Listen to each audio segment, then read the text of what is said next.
दोस्तों नमस्कार। एक बार पुनः आप सभी साथियों का स्वागत, अभिनंदन, आभार। दोस्तों राजस्थान में एक ऐसा नेतृत्व है, ऐसे नेता है जिससे आप प्रेम कर सकते हैं, नफरत कर सकते हैं, लेकिन उन्हें इग्नोर नहीं कर सकते, नजरअंदाज नहीं कर सकते। वो नेता है हनुमान बेनीवाल। हनुमान बेनीवाल वो नेता है जो केवल चुनाव के वक्त चर्चा में नहीं रहते हैं। वो अपने बयानों को लेकर, बेबाक छवि को लेकर के और सीधी स्पष्ट जो मुंह पर बात करने की जो उनकी आदत है, उनकी जो शैली है, चाहे वो किसी भी पार्टी के साथ क्यों ना हो, अगर कोई बात उनके मन को चुभती है, कोई बात उन्हें पसंद नहीं आती है, चाहे वो अलायंस की पार्टी भी क्यों ना हो, वो उनके खिलाफ अपनी बात कहने से कभी हिचकिचाते नहीं हैं, कभी चूकते नहीं हैं। इस प्रकार के नेता आज के दिन में बहुत कम हमें देखने को मिलते हैं और यही जो छवि है हनुमान बेनीवाल की, यही जो अंदाज है हनुमान बेनीवाल का, वो हर तबके को पसंद आ रहा है। चाहे युवा हो, चाहे बुजुर्ग हो, चाहे नौजवान हो, चाहे किसी भी प्रकार की महिला हो, बच्चे हो, सबको हनुमान बेनीवाल का ये जो अंदाज है वो भाता है। सीटें भले ही हनुमान बेनीवाल को एक मिली हो, समय बड़ी मुश्किल से जीत पाए हो, लेकिन पूरे राजस्थान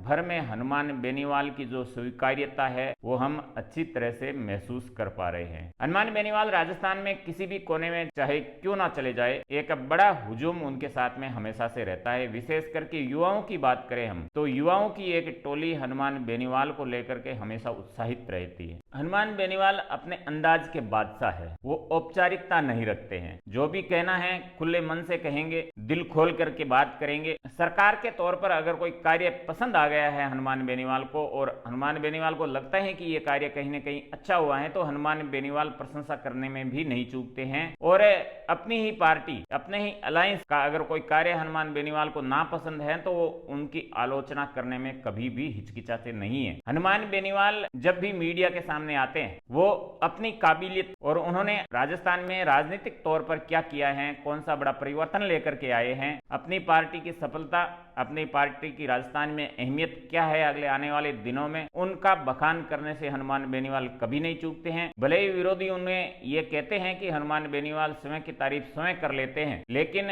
उनके दिल में जो आता है, उनके दिमाग में जो आता है, उन्हें लगता है कि इस बात को मीडिया के सामने कहना चाहिए, इस बात को कैमरे के सामने कहनी चाहिए। वो बेधड़क होकर के अपनी बात रखते हैं। लोकसभा की कार्रवाई अगर हम जब देखते हैं तो हनुमान बेनीवाल किस तरह के मुद्दे लोकसभा में उठाते हैं, जिन मुद्दों को कोई छूना तक पसंद नहीं करता है, उन मुद्दों को हनुमान बेनीवाल देश की सबसे सर्वोच्च पंचायत लोकसभा में उठाते हुए भी हमने उन्हें कई बार देखा है। तो ये जो छवि है हनुमान बेनीवाल की, ये औरों से हनुमान बेनीवाल को एक अलग नेता बनाता है और यही छवि हनुमान बेनीवाल की राजस्थान के युवाओं को बाती है, राजस्थान के बुजुर्गों को बाती है और राजस्थान के हर तबके को बाती है। अब जब आने वाले उपचुनाव होंगे राजस्थान में, तो उन उपचुनाव में हनुमान बेनीवाल कांग्रेस के साथ क्या गठबंधन को जाते हैं या फिर अकेले दम पर अपना चुनाव मैदान में कूद पड़ते हैं, ये भी देखने वाली बात होगी और मजेदार बात होगी, क्योंकि हनुमान बेनीवाल खींवसर के साथ साथ देवली उनियार हो, दौसा हो, झुंझुनू हो, तमाम सीटों पर अपना दावा मजबूती के साथ रखते हुए हमें दिखाई दे रहे हैं। क्योंकि हनुमान बेनीवाल भी जानते हैं कि पार्टी का जब तक विस्तार नहीं होगा तब तक राजस्थान की राजनीति में अपने आप को स्थापित करना एक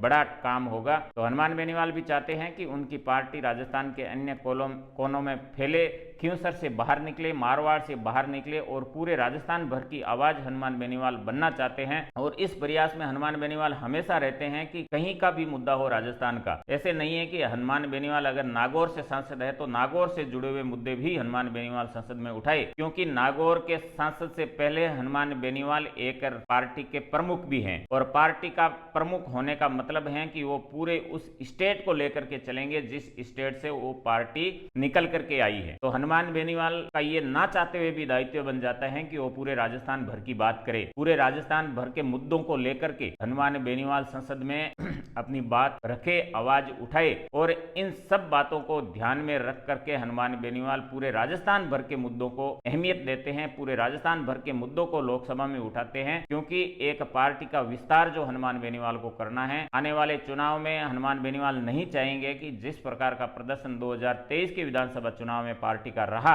हनुमान बेनीवाल चाहेंगे कि ये प्रदर्शन और बेहतर हो, राज्य की अन्य सीटों पर भी आरएलपी जीत करके आए, आरएलपी का कैंडिडेट एक मजबूत स्थिति में निकल करके आई। इस बात का हमेशा से ध्यान हनुमान बेनीवाल को रखना पड़ेगा, तब जाकर के पार्टी एक राजस्थान में एक लंबा और चौड़ा विस्तार कर पाएगी। तो आने वाले जो उपचुनाव होंगे वो हनुमान बेनीवाल के लिए काफी अहम हो जाएंगे। हनुमान बेनीवाल की ताकत किस मायने से राजनीतिक तौर पर बढ़ रही है या घट रही है, उसको मापने के लिए ये चुनाव बड़े अहम हो जाएंगे। हनुमान बेनीवाल के लिए सबसे बड़ी चुनौती होगी खींवसर सीट को बचाए रखना, क्योंकि खींवसर वो विधानसभा सीट है जहां से हनुमान बेनीवाल का कब्जा रहा है। चाहे हनुमान बेनीवाल की राजनीतिक सफर की जीत की शुरुआत खींवसर से हुई है और आज तक खींवसर से बेनीवाल परिवार के अलावा कोई दूसरा जीत नहीं पाया है, क्योंकि जब हनुमान बेनीवाल 19 में सांसद बने थे तो उसके बाद नारायण बेनीवाल जो हनुमान बेनीवाल के भाई हैं वो उपचुनाव में जीत करके आए थे। और उसके बाद में अब हनुमान बेनीवाल के बाद में सबसे बड़ी चुनौती है कि खींवसर सीट को बचाए रखना, क्योंकि पिछला जो विधानसभा का चुनाव हुआ था हनुमान बेनीवाल स्वयं यहां से बहुत कम अंतर से जीत पाने में कामयाब हुए थे। अब जब हनुमान बेनीवाल लोकसभा के सांसद है तो हनुमान बेनीवाल चाहेंगे कि एक बड़ा मजबूत चेहरा भारतीय जनता पार्टी के सामने खींवसर से उतारा जाए। वो चेहरा नारायण बेनीवाल हो सकते हैं, वो चेहरा कोई अन्य आरएलपी का कार्यकर्ता हो सकता है। दोस्तों, आप अपनी राय कमेंट बॉक्स के माध्यम से जरूर दिए कि खींवसर से आरएलपी के कैंडिडेट के तौर पर क्या नारायण बेनीवाल को उतारना चाहिए या फिर कोई अन्य उम्मीदवार जो आरएलपी का एक मजा हुआ कार्यकर्ता हो, जो भारतीय जनता पार्टी को एक कड़ी टक्कर दे सके। दोस्तों, आपने अपना कीमती समय दिया उसके लिए बहुत बहुत आभार। अपनों का ख्याल रखते हुए हमसे जुड़े रहिएगा। धन्यवाद।